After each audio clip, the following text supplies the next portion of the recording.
How did my son go from buying his girlfriend a second car to suing me for $2 million? Why did the judge pause the hearing and ask one simple question that shifted the entire courtroom? The answer erased every assumption my son walked in with and revealed the difference between access and ownership. The sound of gravel crunching under expensive tires announced Ethan's arrival before I saw him through the kitchen window. It was a Tuesday morning, and the metallic gleam of his new luxury sedan caught the sunlight like a mirror. I watched my 28-year-old son step out of what appeared to be a $60,000 vehicle, his movements carrying that particular confidence that comes with spending someone else's money. "Morning, Dad," Ethan said as he entered through the back door, not bothering to knock. His casual tone suggested this was a routine visit, but the manila folder tucked under his arm indicated otherwise. "New car?" I asked, pouring myself a second cup of coffee. The kitchen was quiet, except for the hum of the refrigerator and the distant sound of morning traffic. "It's for Clara," he replied, as if that explained everything. She needed something reliable for her commute.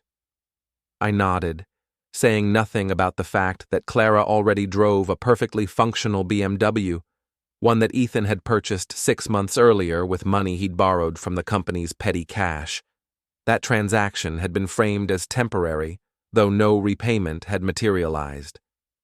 Ethan placed the manila folder on my kitchen table with deliberate precision. "I need you to co-sign some loan papers." The request hung in the air between us. Not a question, not a discussion, a statement of need that assumed compliance. I set down my coffee cup and looked at my son. At 52, I had built a logistics and equipment company from nothing, learning early that the most important business decisions often happened in moments that seemed insignificant to everyone else. "What kind of loan?" I asked. "Refinancing," Ethan said, his tone suggesting the details were unimportant. "Clara and I are consolidating some expenses. The bank wants additional security." I opened the folder and scanned the first page. The numbers were substantial, more substantial than Ethan's salary could support, even with his position at my company. The loan was structured as a personal guarantee, with my assets listed as collateral. "This is a significant amount," I observed. "It's nothing you can't handle," Ethan replied, his confidence unwavering. "Besides, it's really just a formality. The bank knows you're good for it." Clara appeared in the doorway then, as if her entrance had been timed. At 26, she possessed the kind of polished attractiveness that came from careful maintenance and strategic presentation. Her smile was warm but calculating, the expression of someone who had learned to weaponize charm. "Good morning, Mr. Dorniv," she said, though her tone suggested familiarity rather than respect. "I hope we're not interrupting your morning." "Not at all," I replied, though we both knew this wasn't a social visit. Clara moved to stand beside Ethan, her presence reinforcing their united front. "We really appreciate you helping us with this," she said, as if my agreement had already been secured. "It means we can finally get our finances organized properly." I read through the first page of the loan documents again, noting the terms and the implications. The silence stretched long enough to become uncomfortable, though I felt no need to fill it. Finally, I closed the folder and slid it back across the table. "No," I said. The word landed with unexpected weight. Ethan's confident expression faltered, replaced by something between surprise and irritation. "What do you mean, no?" he asked. "I mean I won't be signing these papers." Clara's smile tightened almost imperceptibly. "Can I ask why?" "You can ask," I replied, "but the answer won't change." Ethan leaned forward, his voice taking on the tone he used when he thought patience was required for slower minds. "Dad, this isn't a big deal. It's just paperwork. The bank needs your signature as a formality." "If it's just a formality," I said, "then you shouldn't need it." The logic was simple, but it seemed to catch them both off guard. Clara recovered first, her voice maintaining its careful warmth. Of course we need it. That's how these things work. Family helps family. Family helps family, I agreed. But this isn't help, this is assumption. Ethan's patience was visibly wearing thin.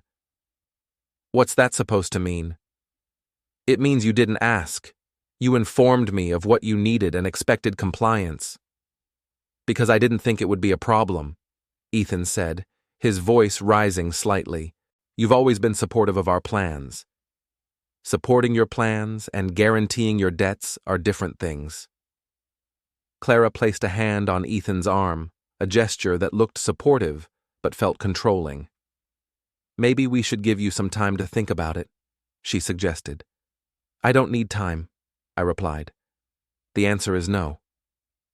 After they left, I remained in the kitchen, finishing my coffee and thinking about what had just occurred. The interaction had revealed something important, not about the loan, but about how my relationship with my son had shifted without my noticing. Somewhere along the way, respect had been quietly replaced by expectation. Later that afternoon, I drove past the luxury car dealership where Ethan had presumably made his purchase. Through the large windows, I could see the gleaming showroom, filled with vehicles that cost more than most people's annual salaries. I wondered what story Ethan had told the sales staff, what version of our family's financial situation he had presented to secure financing for 2 expensive cars in less than a year. That evening, I found myself thinking about the conversation in my kitchen, not the words that had been spoken, but the assumptions that had underlain them. Ethan and Clara had arrived expecting compliance, prepared for negotiation at most, but never considering the possibility of a simple refusal. Their confidence had been absolute, which meant this wasn't the first time they had made plans based on my anticipated cooperation. The realization was clarifying rather than upsetting. I had built my business by understanding systems and structures, by recognizing when processes were functioning as intended and when they had been compromised. What I had witnessed that morning was a compromised system, one in which my role had been reduced from decision-maker to automatic approval mechanism. 3 days later, I happened to be in my home office when I overheard Ethan on the phone in the next room. His voice carried through the thin wall, and though I hadn't intended to eavesdrop, his words were impossible to ignore. Don't worry about it, he was saying. He'll come around. He always does. My father will be forced to help eventually. He won't want to look bad in front of the family. The conversation continued, but I had heard enough. The word forced lingered in my mind long after Ethan had ended his call. It suggested a level of calculation that transformed our kitchen conversation from a simple disagreement into something more strategic. That night, I sat in my office and considered the broader implications of what I had learned. Ethan's confidence hadn't been based on hope or assumption. It had been based on a plan. A plan that involved applying pressure until I capitulated, using family dynamics and social expectations as leverage. For the first time in months, I felt completely clear about the situation I was facing. The erosion had been so gradual that I hadn't noticed it happening. Looking back, I could identify the moments when respect transformed into expectation, but at the time, each incident had seemed insignificant, the kind of minor family friction that every parent experiences. It had started during Ethan's college years, when financial emergencies became routine. A car repair that couldn't wait, textbooks that cost more than anticipated, a security deposit for an apartment that had to be paid immediately or the opportunity would be lost. Each request had come with urgency and gratitude, and I had responded as any parent would, by providing help when it was needed. The pattern had continued after graduation. Ethan's entry-level position at a marketing firm hadn't paid enough to cover his lifestyle, so I had supplemented his income while he got established. When he had decided to leave that job for a better opportunity, I had supported him through the transition period. When the better opportunity had fallen through, I had offered him a position at my company. None of these decisions had been documented. They had been family matters, handled with handshakes and assumptions about mutual understanding. I had kept no records of the money I had provided, had asked for no formal agreements about repayment or expectations. It had seemed unnecessary, even insulting, to treat family relationships like business transactions. But somewhere in that process, the dynamic had shifted. What had begun as temporary assistance had become expected support. What had started as gratitude had evolved into entitlement. The change became visible in small ways.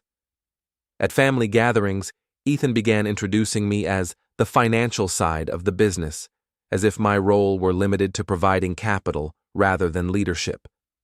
When business associates asked about the company's history, Clara would redirect the conversation, emphasizing Ethan's vision and plans while treating my involvement as legacy infrastructure. I noticed it most clearly at a neighborhood cafe where I had been having coffee with Ethan and Clara on a Saturday morning. The conversation had turned to business, and Ethan had begun describing expansion plans with the confidence of someone who controlled all the variables. "We're looking at adding 3 new locations next year," he had said to the couple at the adjacent table who had asked about his work. "The logistics are complicated, but the profit potential is significant." The couple had nodded politely, clearly impressed by his confidence and vision. One of them had asked about the challenges of scaling a business, and Ethan had launched into a detailed explanation of market analysis and operational efficiency. "Your son certainly knows the business," the woman had said to me during a brief pause in Ethan's presentation. Before I could respond, Clara had smiled and corrected her. "Oh, Ethan owns the company. Mr. Dorniv is more of a consultant." The mischaracterization had been delivered with such casual confidence that correcting it would have seemed petty. The couple had accepted the explanation without question, and the conversation had moved on. But the moment had crystallized something I had been sensing for months. My identity as the company's founder was being systematically erased. At a family backyard gathering the following month, the pattern had become even more apparent. Relatives who had known me for decades began asking questions that revealed how thoroughly the narrative had been rewritten. "It must be exciting to see Ethan taking over the business," my sister had commented while we were preparing food in the kitchen. "Taking over?" I had asked. "Well, Clara mentioned that you're thinking about retirement. She said Ethan is handling most of the day-to-day operations now." I had looked across the yard to where Clara was holding court with several family members, her animated gestures suggesting she was sharing insider information about family business matters. Ethan stood beside her, nodding along with her explanations, occasionally adding details that reinforced whatever story she was telling. "I'm not planning to retire," I had told my sister. She had looked confused. "Oh, well, maybe I misunderstood." But she hadn't misunderstood. She had been told a story that positioned Ethan as the active leader and me as the aging founder, gradually stepping aside. It was a plausible narrative, the kind of generational transition that happened in family businesses all the time. The fact that it wasn't true seemed almost irrelevant compared to how convincingly it was being presented. Later that evening, after most of the guests had left, I had overheard Clara talking to my neighbor's wife about old money habits and how difficult it could be for older generations to adapt to new approaches. The comment had generated knowing laughter from the other women, as if they all understood the challenges of managing elderly relatives who couldn't keep up with changing times. I was 52 years old, in excellent health, and running a profitable business that I had built from nothing. But in Clara's version of reality, I was an outdated obstacle to progress, someone whose opinions were charming, but irrelevant. The most revealing moment had come when my nephew had asked me directly why I let Ethan control his own company instead of maintaining oversight. The question had been asked with genuine curiosity, as if he were seeking business advice about delegation and succession planning. "What makes you think Ethan controls the company?" I had asked. My nephew had looked uncomfortable, as if he had inadvertently revealed something he wasn't supposed to know. Clara mentioned that you've been letting him make most of the decisions. She said it was part of your transition plan." There was that word again, transition, as if my gradual removal from authority were an established fact rather than a fictional narrative being promoted by people who had no authority to make such decisions. I had spent the rest of that evening thinking about how effectively my role had been redefined without my participation or consent. In business, such a maneuver would have been recognized immediately as a hostile takeover attempt, but within family dynamics, it had been presented as natural evolution, the kind of generational change that happened organically in successful family enterprises. The brilliance of the strategy was its subtlety. No one had directly challenged my authority or questioned my competence. Instead, they had simply begun operating as if my authority had already been transferred, creating a social reality that made my actual legal and financial control seem like a technicality. At business meetings, Ethan had started speaking first and longest, positioning himself as the primary voice while treating my contributions as supplementary input. When clients called, he had begun taking calls in my office, speaking with the authority of someone who didn't need to consult with anyone else before making commitments. The most insidious part was how my own behavior had been reinterpreted. My tendency to listen before speaking was characterized as uncertainty. My preference for avoiding unnecessary conflict was described as disengagement. My focus on long-term stability over rapid expansion was presented as resistance to innovation. None of these characterizations were accurate, but they formed a coherent narrative that explained why leadership transition was both inevitable and necessary. I wasn't being pushed out. I was being helped to step aside gracefully before my limitations became embarrassing to everyone involved. The realization was clarifying rather than infuriating. I had been outmaneuvered by people who understood social dynamics better than I had given them credit for. They had recognized that actual authority mattered less than perceived authority, and they had systematically worked to shift perceptions in their favor. But they had made one crucial miscalculation. They had assumed that my restraint indicated weakness, that my avoidance of confrontation meant I was incapable of decisive action. They had mistaken my preference for operating quietly as an inability to operate effectively. It was an understandable mistake, but it would prove to be a costly one. The formal notice arrived on a Thursday morning, delivered by a courier who required my signature for receipt. The envelope bore the letterhead of a law firm I didn't recognize, and its weight suggested substantial documentation inside. I opened it in my home office, the same room where I had overheard Ethan's confident phone conversation weeks earlier. The cover letter was brief and professional, informing me that I was being sued by Ethan Dorniv for damages totaling $2 million. The claim itself was more elaborate. According to the filing, I had made implied promises regarding Ethan's future role in the company and his access to family financial resources. By refusing to co-sign the loan papers, I had allegedly caused substantial emotional distress and future earnings loss. The document painted a picture of a son who had made reasonable life decisions based on his father's consistent pattern of support, only to have that support arbitrarily withdrawn. I read through the entire document twice, my expression unchanged. The legal language was dense, but the underlying argument was simple. Ethan believed he was entitled to my financial backing, and my refusal to provide it constituted a breach of implied contract.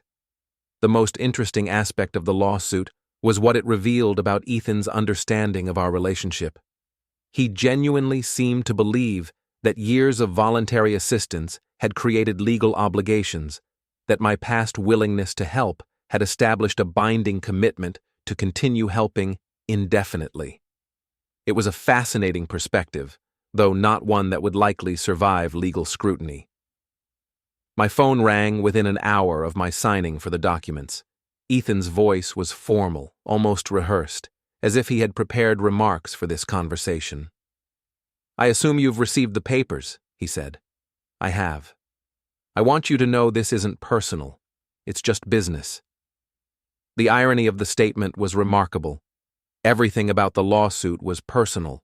It was based on family relationships, emotional expectations, and assumptions about paternal obligation. But Ethan seemed to believe that involving lawyers had somehow transformed a personal dispute into a business matter. "I understand," I replied. "My attorney thinks we have a strong case," Ethan continued. "But I'd prefer to settle this without going to court. It would be better for everyone involved." "What kind of settlement did you have in mind?" "The co-signed loan, plus compensation for the legal fees and the stress this has caused. Nothing unreasonable." I found myself almost admiring the strategy. The lawsuit wasn't really about winning in court. It was about creating pressure for a settlement that would give Ethan everything he had originally wanted, plus additional compensation for the inconvenience of having to sue for it. "I'll need to consult with my attorney," I said. "Of course. But Dad, I hope you'll think seriously about resolving this quickly. Dragging it out won't be good for anyone." After ending the call, I sat in my office and considered the position I found myself in. Ethan had essentially weaponized the legal system to force compliance with his financial needs. It was an aggressive move, but not necessarily an irrational one. He had calculated that I would prefer to pay rather than endure the embarrassment and expense of a public legal battle with my own son. It was, I had to admit, a reasonable calculation. Most parents in my situation would probably choose to settle, viewing the cost as preferable to the alternative of airing family disputes in court. But Ethan had made his calculation based on incomplete information. I spent the rest of that afternoon going through files I hadn't touched in years, documents related to the company's incorporation, property deeds, vehicle titles, and financial accounts. It was tedious work, but it revealed something important. Ethan's lawsuit was based on assumptions about ownership and authority that weren't supported by legal reality. The company was mine, wholly and completely. Ethan's role was that of an employee, albeit a well-paid one. He had no ownership stake, no legal claim to company assets, and no standing to make demands about company resources. The vehicles he drove were registered in my name. The credit cards he used were tied to my accounts. The apartment he lived in was leased through the company, with me as the guarantor. Most importantly, the implied promises that formed the basis of his lawsuit existed only in his imagination. I had never made commitments about future support, had never suggested that temporary assistance would become permanent obligation. The documentation was clear and comprehensive. What Ethan perceived as shared assets and joint decision-making authority was actually a series of privileges I had extended, privileges that could be revoked at any time. I called my attorney, Victor Hale, and scheduled a meeting for the following morning. Victor had handled the company's legal matters for over a decade, and his approach to complex problems was methodical and unemotional, qualities I had always appreciated. "Interesting case," Victor said after reviewing the lawsuit documents. "Not strong, but interesting." "What's your assessment?" "Legally, it's weak. Implied contracts are difficult to prove under the best circumstances, and the evidence here is largely circumstantial. Emotional distress claims require substantial documentation of actual harm, which doesn't appear to exist." "So you think we can win?" "I think we can make it very expensive for them to lose," Victor replied, "which might be more important than winning." I understood what he meant. Even a weak lawsuit could be costly to defend, requiring months of legal work and thousands of dollars in fees. Ethan's attorney had probably explained this reality, positioning settlement as the practical choice regardless of the merits of the case. "What would you recommend?" I asked. "That depends on what outcome you're looking for. If you want this to go away quickly and quietly, settlement is probably the most efficient option. If you want to establish clear boundaries and consequences, we should prepare for trial." I thought about Victor's question for several minutes. What outcome was I looking for? The answer, when it came to me, was surprisingly simple. I wanted clarity. I wanted the assumptions and expectations that had been building for years to be examined in the harsh light of legal and financial reality. I wanted everyone involved, including Ethan, to understand the difference between privilege and right. "Prepare for trial," I told Victor. That evening, I received several phone calls from family members who had heard about the lawsuit. The conversations were awkward, with everyone trying to play peacemaker while avoiding taking sides. "I'm sure this is just a misunderstanding," my sister said. "Maybe you could sit down and work it out without involving lawyers." "Ethan's already involved lawyers," I replied. "But you don't have to respond the same way. You could be the bigger person here." It was interesting how quickly I had become the responsible party for resolving a conflict I hadn't initiated. Ethan had filed a lawsuit demanding $2 million, but somehow I was expected to be the bigger person by capitulating to his demands. Clara called later that evening, her voice carefully modulated to convey both sadness and determination. "I hope you know how difficult this is for Ethan," she said. "He never wanted it to come to this." "Then why did it come to this?" "Because he felt like he didn't have any other choice. You left him in an impossible situation." The conversation continued for several minutes, with Clara explaining how my refusal to co-sign the loan had created a cascade of problems that could only be resolved through legal action. It was a compelling narrative, except for the fact that it positioned Ethan as the victim of circumstances rather than the creator of them. After ending the call, I realized that the lawsuit had accomplished something important, though probably not what Ethan had intended.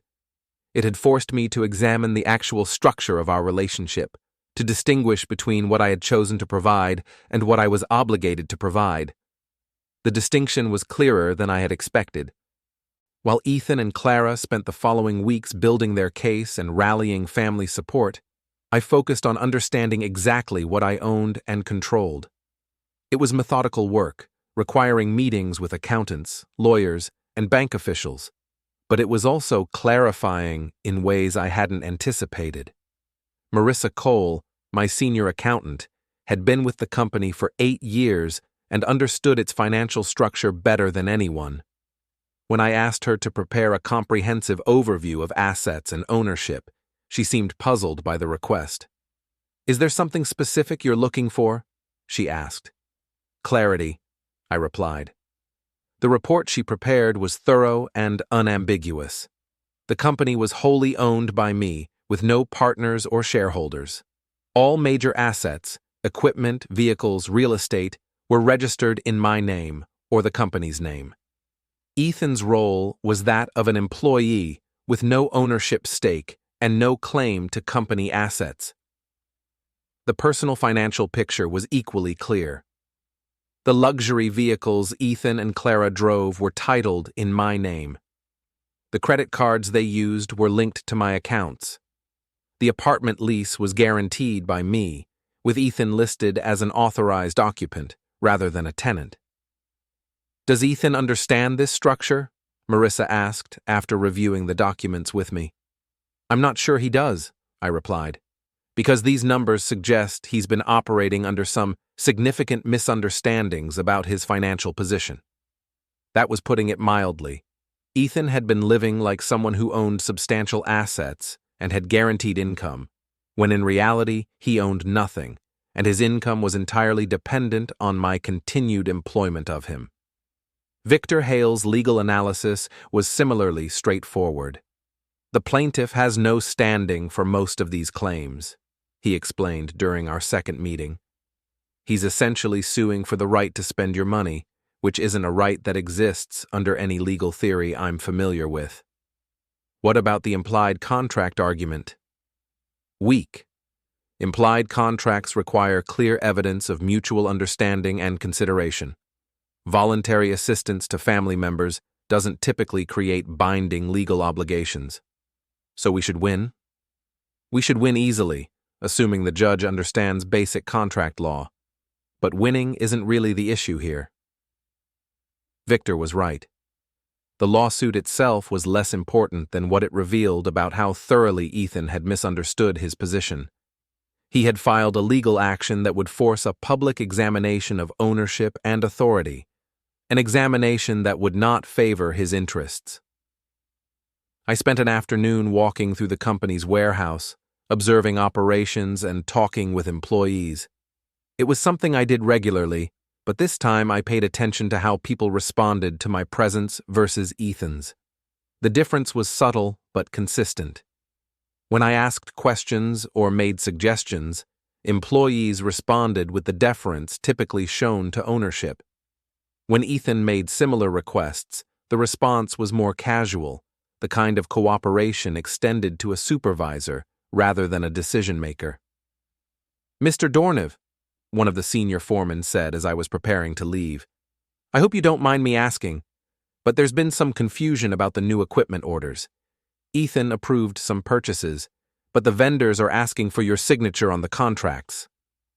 "What kind of equipment?" "Forklifts, mostly, and some conveyor system upgrades. Ethan said they were part of the expansion plan." I hadn't been informed of any expansion plan, nor had I approved any major equipment purchases. It appeared that Ethan had been making commitments on behalf of the company without consulting with me, or perhaps assuming that consultation was unnecessary. "I'll review the orders and get back to you," I told the foreman. That evening, I called Ethan to ask about the equipment purchases. His response was casual, almost dismissive. "Just some efficiency upgrades," he said. "Nothing major. I figured you'd want me to handle the operational details." "How much are we talking about?" "Maybe 40,000 total. It's well within the budget parameters we discussed." We hadn't discussed any budget parameters, but I didn't correct him. Instead, I made a note to review all recent purchase orders and commitments made in the company's name. The pattern that emerged was revealing. Over the past 6 months, Ethan had been making increasingly significant decisions without consultation, apparently assuming that his authority was expanding along with his confidence. He had committed the company to equipment leases, service contracts, and vendor agreements that I had never seen or approved. None of these commitments were legally binding without my signature, but they demonstrated how completely Ethan had misunderstood the scope of his authority. He had been operating like someone who owned the company, when in reality he was an employee who could be terminated at will. Meanwhile, Clara had been busy on social media, posting updates about their legal battle that portrayed Ethan as a principled son standing up to an unreasonable father. The posts were carefully crafted to generate sympathy without revealing specific details about the lawsuit. "Sometimes you have to fight for what's right, even when it's difficult," read one typical update.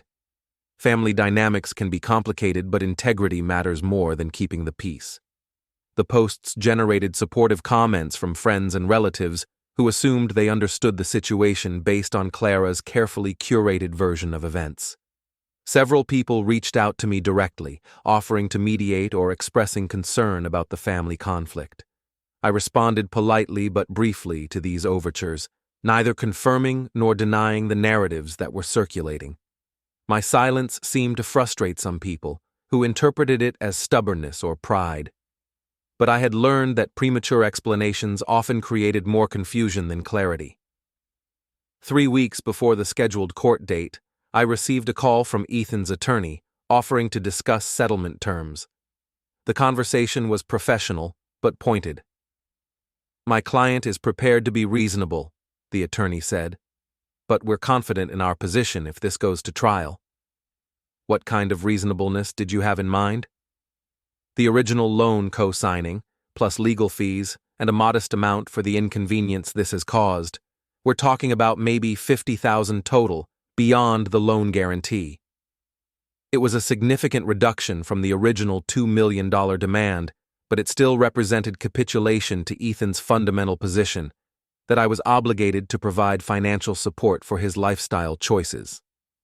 "I'll discuss it with my client," Victor said when I relayed the settlement offer. "What's your recommendation?"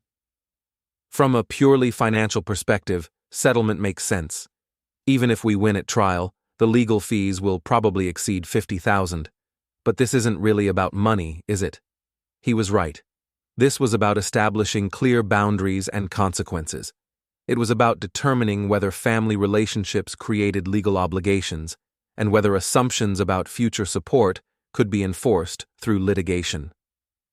"We go to trial," I told Victor. The decision seemed to surprise Ethan when Victor communicated our rejection of the settlement offer. Within hours, I received a phone call that was markedly different in tone from our previous conversations.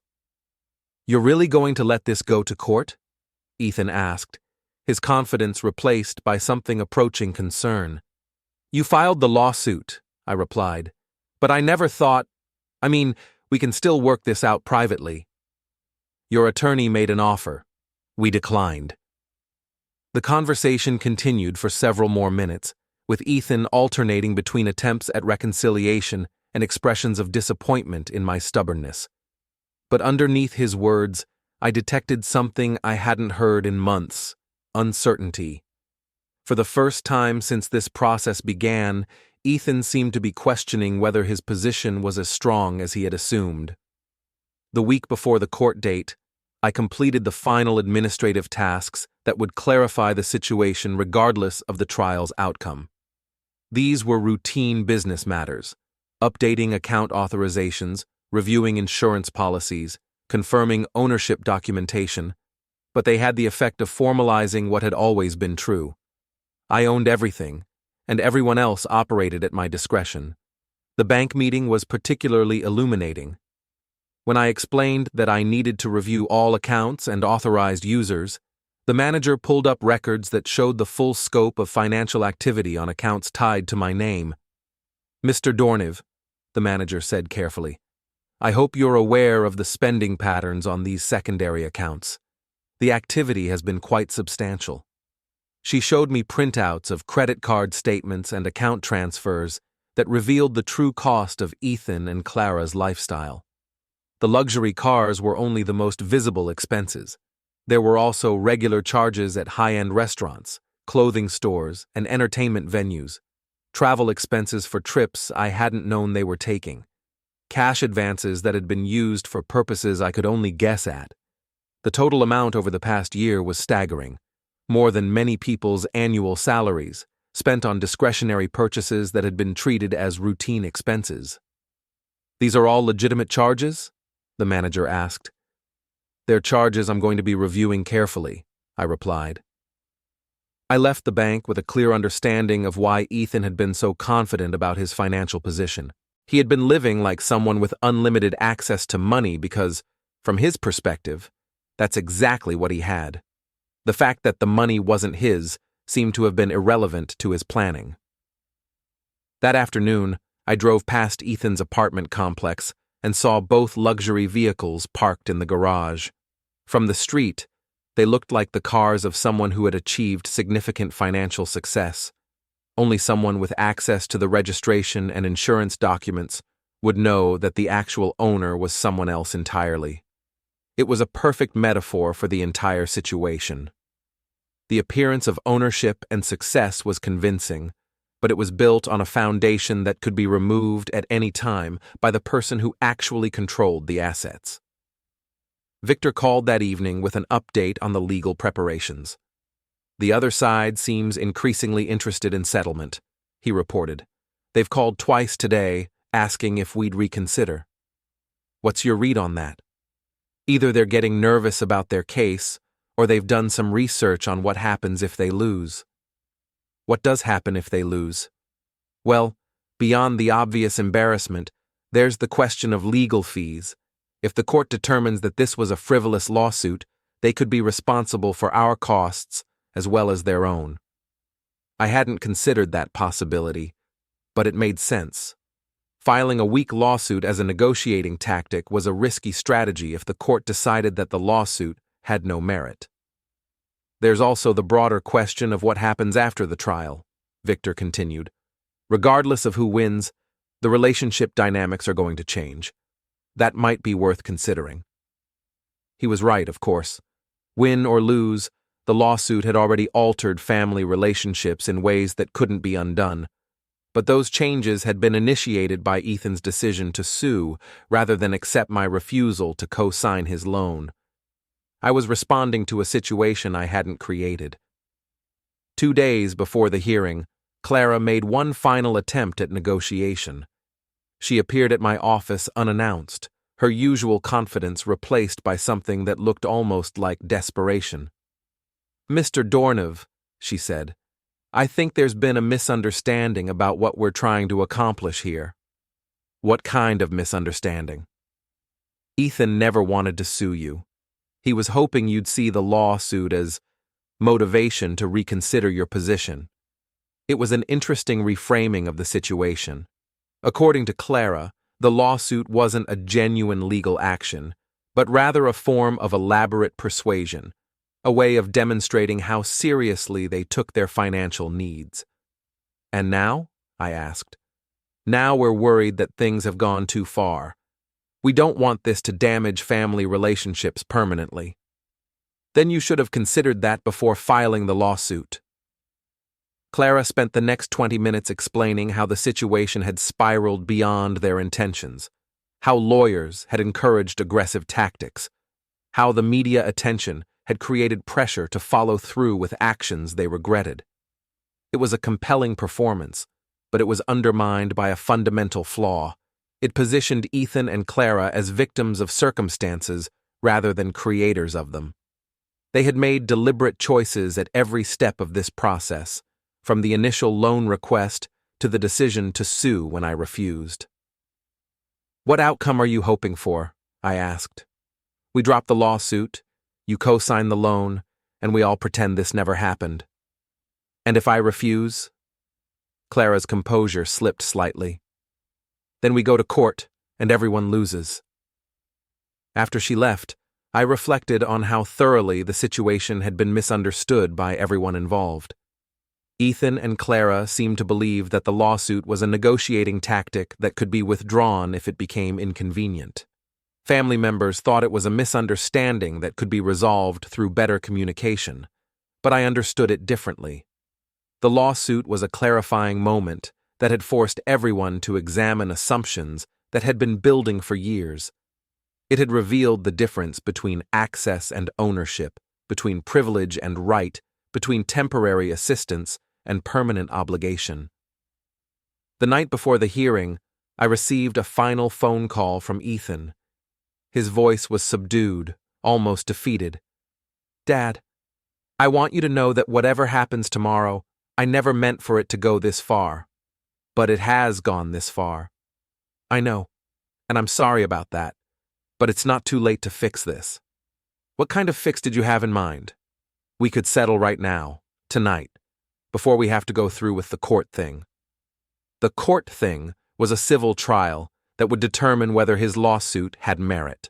The fact that he was now referring to it as something to be avoided rather than a forum for vindicating his rights suggested that his confidence in his legal position had diminished considerably. The settlement terms haven't changed, I said. They could change. We could negotiate something that works for everyone. But we had already negotiated something that worked for everyone. It was called Ethan accepts my refusal to co-sign his loan and finds alternative financing for his lifestyle. He had rejected that solution in favor of litigation, and now we would let the legal system determine which of us had been reasonable. I'll see you in court tomorrow, I told him. After ending the call, I spent the evening reviewing the documents Victor would be presenting. The evidence was comprehensive and unambiguous: ownership records, financial statements, employment agreements, and correspondence that established the actual structure of our relationship. It was, I realized, going to be a very short trial. The courthouse was smaller than I had expected, with the kind of institutional architecture that suggested efficiency rather than grandeur. I arrived 15 minutes early and spent the time observing other people who were waiting for their cases to be called, a mixture of attorneys, plaintiffs, defendants, and family members who all wore the particular expression of people hoping for favorable outcomes from an unpredictable system. Ethan and Clara arrived precisely on time, accompanied by their attorney and what appeared to be a small group of moral supporters. They had dressed for the occasion, conservative business attire that projected seriousness and respectability. Clara carried a leather portfolio that suggested extensive preparation and documentation. We nodded politely to each other but didn't speak. The time for negotiation and family dynamics had passed. We were now participants in a legal proceeding that would be decided by evidence and law rather than emotion and relationship. Judge Alan Whitmore entered the courtroom at exactly 9 o'clock, and his demeanor suggested someone who had seen every variety of civil dispute and had little patience for dramatics. He was in his late 50s, with gray hair and the kind of measured presence that comes from years of listening to people explain why they believed they were right. "This is the matter of Dorniv versus Dorniv," he announced, consulting his docket. "A civil claim for damages related to alleged breach of implied contract and emotional distress." Ethan's attorney presented his case first, and it was more polished than I had anticipated. He painted a picture of a young man who had made reasonable life decisions based on his father's consistent pattern of support, only to have that support withdrawn arbitrarily and without warning. "Your Honor," the attorney said, "the evidence will show that Mr. Rovan Dorniv established a pattern of financial assistance to his son over a period of years, creating reasonable expectations about continued support. When the plaintiff made decisions based on those expectations, including employment choices and lifestyle commitments, he did so with the understanding that his father's backing would continue to be available." The argument was more sophisticated than I had expected, focusing on the concept of detrimental reliance rather than explicit promises. According to this theory, I had created a situation where Ethan had reasonably depended on my continued support, making my withdrawal of that support a breach of implied obligation. "The defendant's sudden refusal to provide agreed-upon assistance," the attorney continued, "has caused substantial financial and emotional harm to the plaintiff, who now faces obligations he undertook in good faith based on representations about available family support."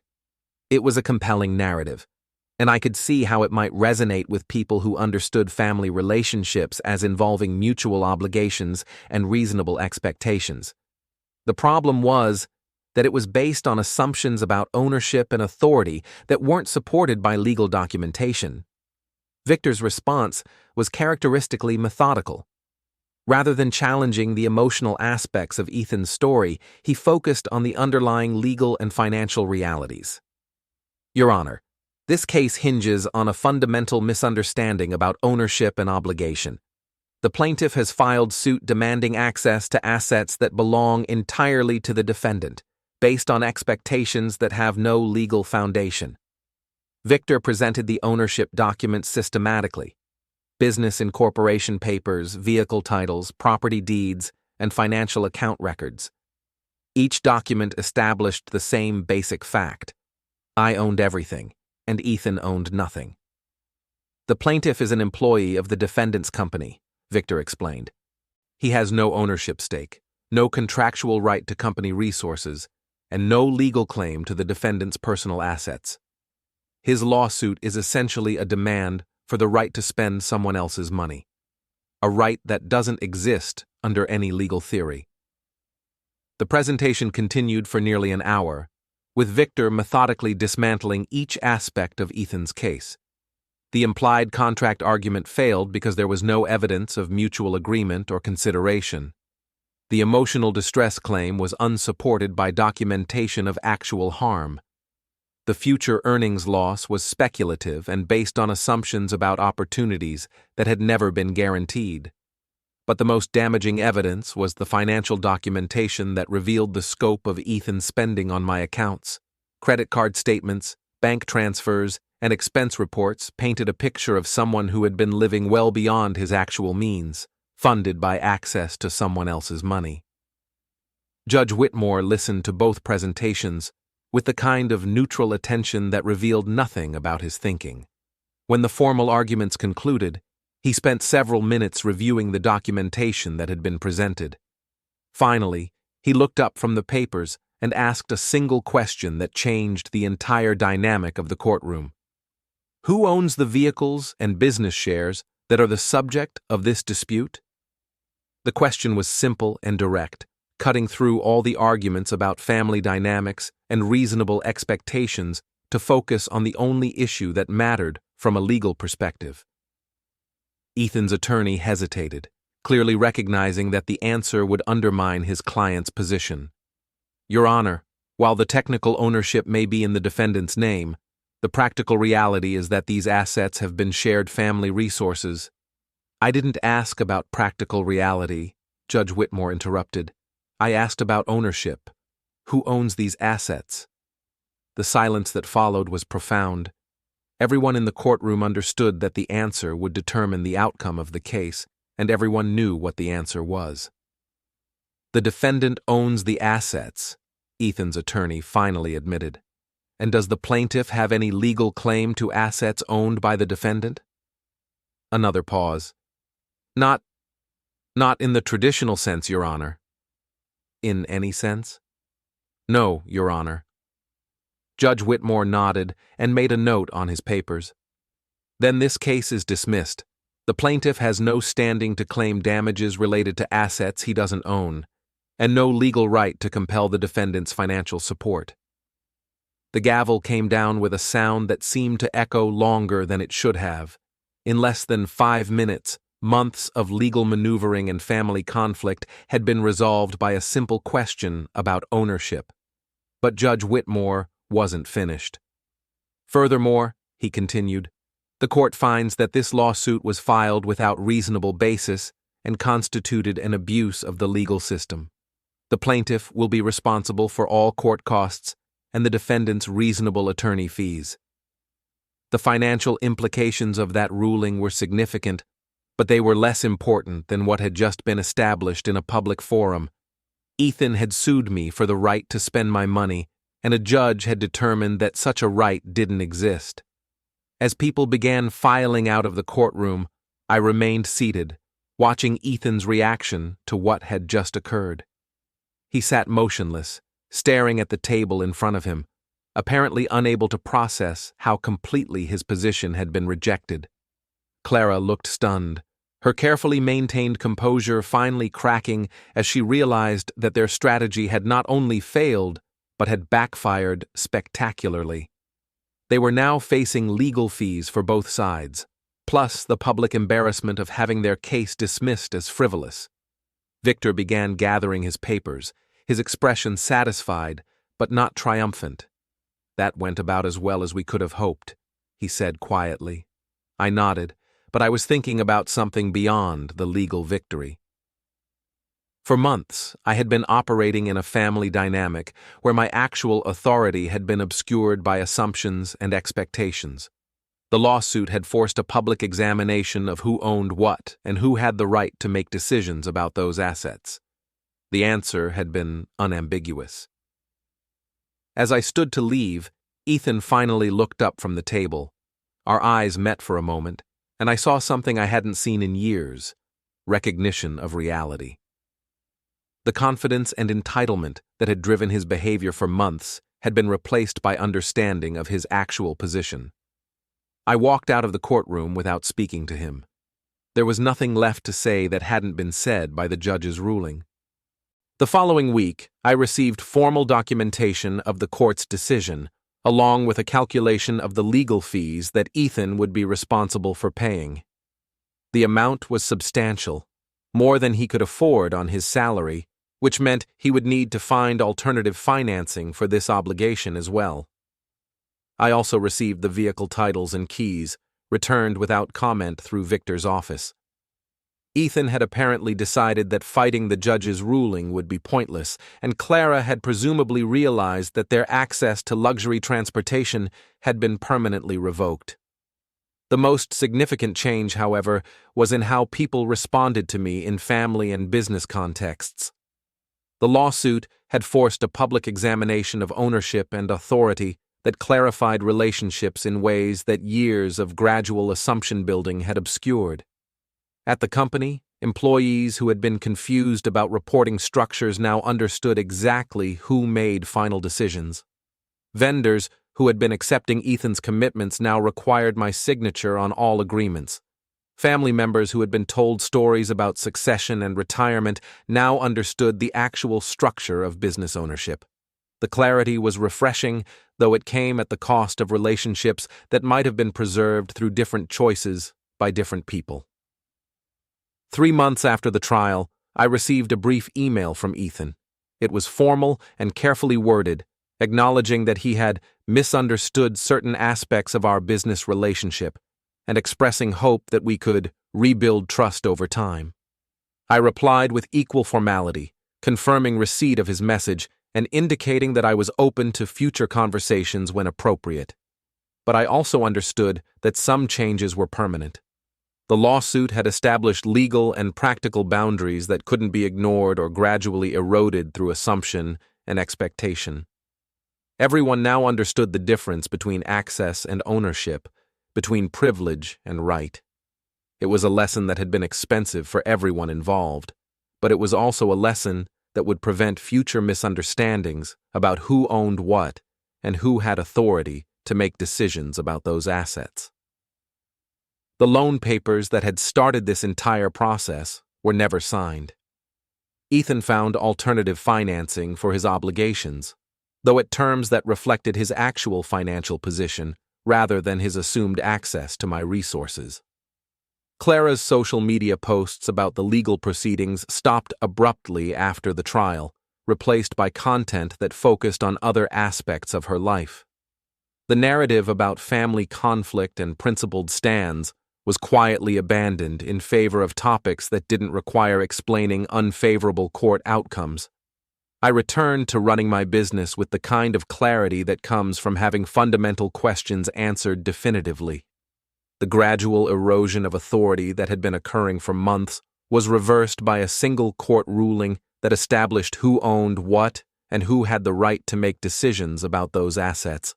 It was, I realized, exactly the outcome I had been hoping for when I decided not to settle the case quietly. Sometimes the most important victories are the ones that establish clear boundaries rather than punish bad behavior. The question Judge Whitmore had asked, who owns the vehicles and business shares, had been simple and direct, but it had cut through months of assumption and expectation to focus on the only issue that ultimately mattered. The answer had been equally simple. I did. And now everyone understood that. 6 months later, I was having coffee in the same neighborhood cafe where Clara had once corrected someone's assumption about who owned my company. The morning was quiet, with only a few other customers scattered among the small tables. A man at the adjacent table was reading a business magazine, and something about his posture reminded me of Ethan's confident presentations during those months when he had been redefining everyone's understanding of authority and ownership. I thought about how thoroughly assumptions can replace reality when they're promoted consistently and confidently enough. For a period of time, the narrative about succession and transition had been more compelling than the legal documentation of ownership. Social dynamics had temporarily overruled financial facts. But ultimately, reality had reasserted itself through a simple question asked by someone with the authority to make that question matter. My phone buzzed with a text message from Victor, confirming that the final legal fees had been paid and the case was officially closed. Ethan had apparently secured a loan to cover the court costs, this time with financing that reflected his actual assets and income rather than his assumptions about family support. I finished my coffee and walked to my car, thinking about the lessons that had been learned by everyone involved. Some lessons are gentle and gradual, absorbed through experience and reflection. Others are sharp and immediate, delivered through consequences that can't be ignored or rationalized away. The lawsuit had been the second kind of lesson for everyone involved. As I drove to the office, I reflected on how quiet authority often appears to be weakness until it's tested. The months of gradual assumption building had been based on the belief that my restraint indicated inability to act decisively. It had been a reasonable assumption, but it had proved to be incorrect. The most important business decisions, I had learned years ago, often happen in moments that seem insignificant to everyone else. A loan request declined in a kitchen, a question asked in a courtroom, a boundary maintained when it would be easier to compromise. These moments define relationships and establish precedents that influence everything that follows. The loan papers that had started this entire process were long gone, but the clarity they had ultimately produced remained. Everyone now understood the difference between access and ownership, between privilege and right, between temporary assistance and permanent obligation. It was a clarity that had been expensive to achieve, but it was also a clarity that would prevent future misunderstandings about authority, ownership, and the boundaries that define family and business relationships. Some questions, I had learned, are worth answering definitively, regardless of the cost of getting those answers. Judge Whitmore's question had been one of them.